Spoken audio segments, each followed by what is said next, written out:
Good morning, and thank you for attending this press briefing on the proposed changes to the public school system. Mr. Calvin Laurie will present a brief statement. Mr. Laurie is the third Undersecretary for the Commission of Retrograde Reform of Educational Oversight. There will be no questions following, but we do have a series of helpful fact sheets by the door. Translation will be provided for clarity. Mr. Laurie. Good morning. First, I want to address some of the scare tactics employed by the union in this current issue. The union has figured out our game plan by leaked documents from the accountants and spin merchants, and they are, just known troublemakers. The union has one obvious aim in this dispute. To protect the learning conditions of students and the working rights of their members. It's sort of a union thing they do. With all due respect to the Teachers' Federation and the profession, with no particular deference to these named parties, the department realises the difficulties involved in educating a diverse range of students across such a large geographic and cultural landscape of a state such as ours. So, what we would like to do is offload most of the responsibility for this to you lot out there. I know myself what challenges are posed in almost any school. I've never stood in front of a classroom, and frankly, I find children frightening. For the past several years, educators around the world and beyond have been attempting to find the best ways to educate the next generation of Australians. Many international educators are loudly advising that we do not follow the path proposed by our government. However, we can ignore them, as they are all very far away.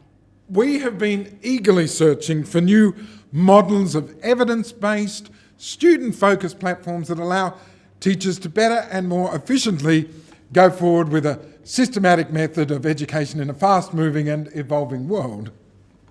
Basically, this is way too complicated and expensive, so we should probably just hack off all the messy bits, like meeting special needs and addressing inequity.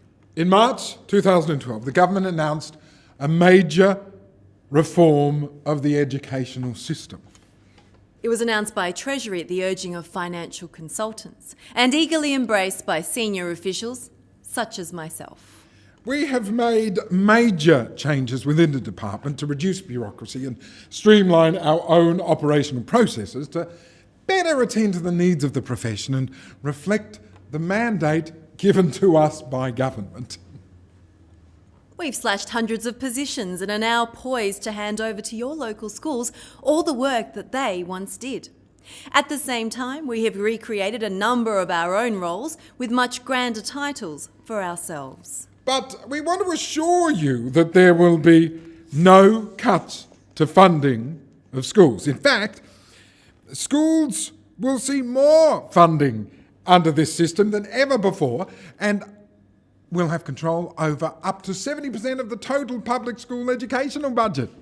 Yes, along with all of the responsibilities for the building and the maintenance that the department used to handle, as well as staffing and special student needs that actually were once part of a school's entitlement. At a state level, our funds have increased in the last budget in both quantum and as a proportion of the state budget. So there will be, in the incoming year, an overall increase in funding to schools.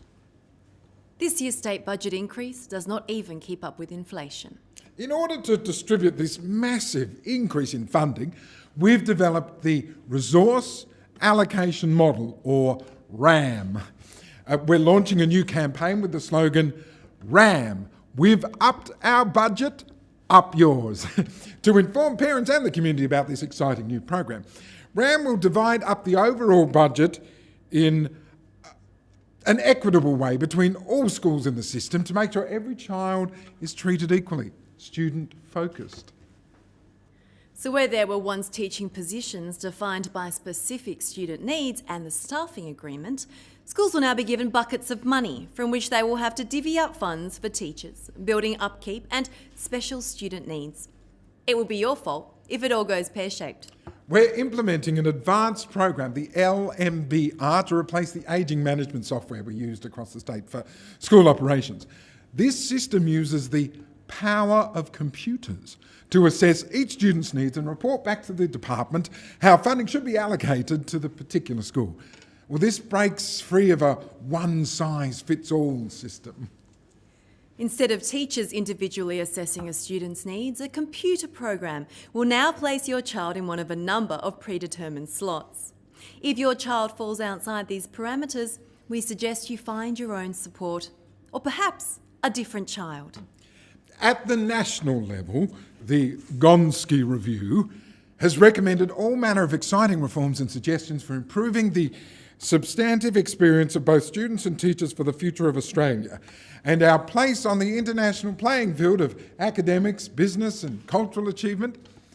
Look, we realise it will be a long, hard road to plough, but what have we ever done that's worthwhile that wasn't hard? Consider the Sydney Olympics, gold. The Snowy River Hydro Scheme, Vegemite.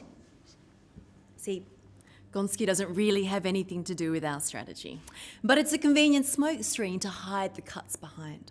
Besides, we are hoping the federal money might cover the shortfall, so we can get away with this. Gonski. Our state education reforms will provide principals the opportunity for educational leadership in their communities and allow closer collaboration with parents and teachers on all matters in the school arena. The government will no longer loom over schools with red tape and bondage to a particular preoperative process to proceed with what should probably be the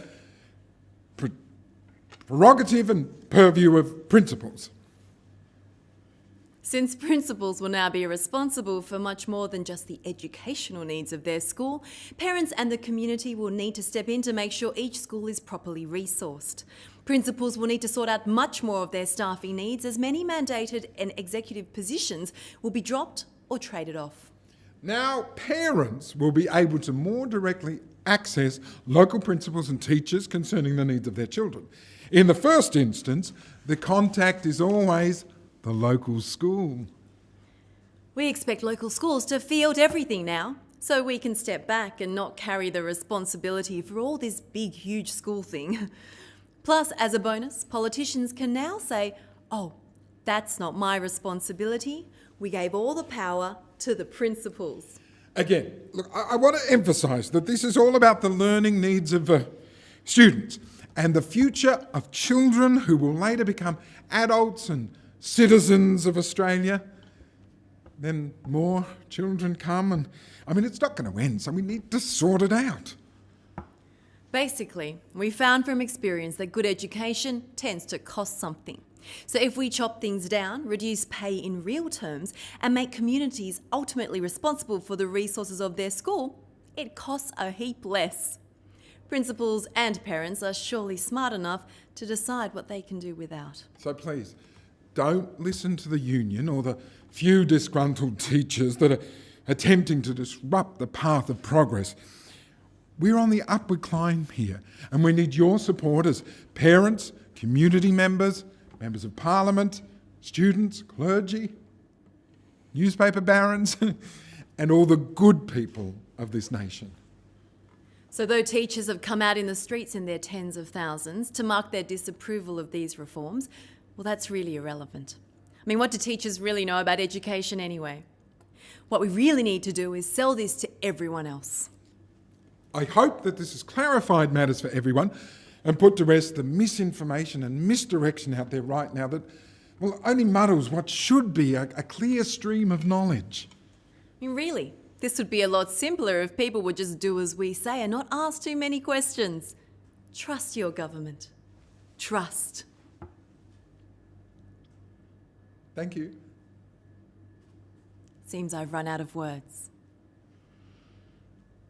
Did you understand all that? Yes. I think it makes sense. I think it went well, didn't it? No, Yes. that's good. That's good. Where do we go now? There's an exit. Over here. Oh, Exit. Thank you.